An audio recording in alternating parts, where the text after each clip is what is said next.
Y'all got me up early today for this.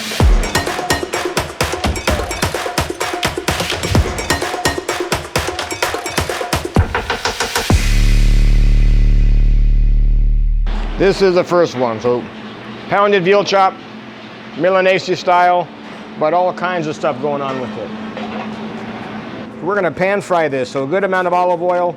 I actually do a combination of both, a little bit of olive oil and actually a lot of olive oil and some clarified butter.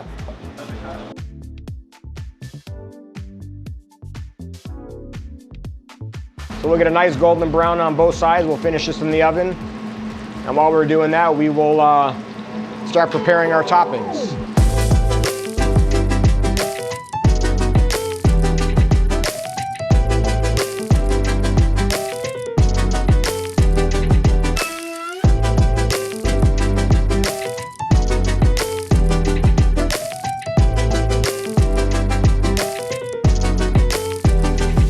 So we are doing, again, we're talking about flavors and textures.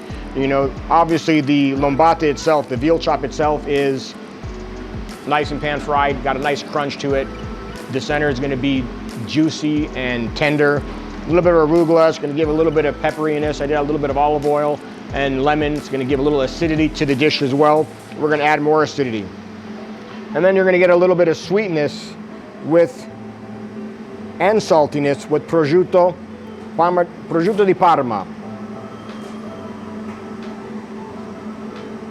And then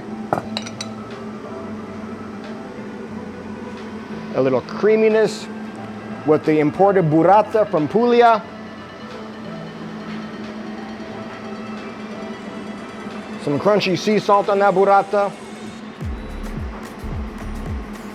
Don't be shy with the oil. And a little bit of saba.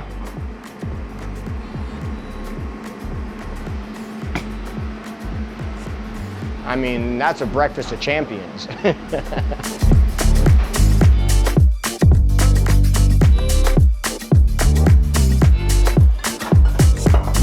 All right. Today we are featuring the Lombata Milanese, but with a little twist for a fall menu item. So our 12-ounce veal chop pounded thin with a nice pecorino breadcrumb on the outside. We're pan frying that, and we're finishing that with some prosciutto, arugula, little burrata, extra virgin olive oil, a little crack of pepper, and a little bit of saba. And I chose 2 wines with this dish just because to show the versatility of wine and the food.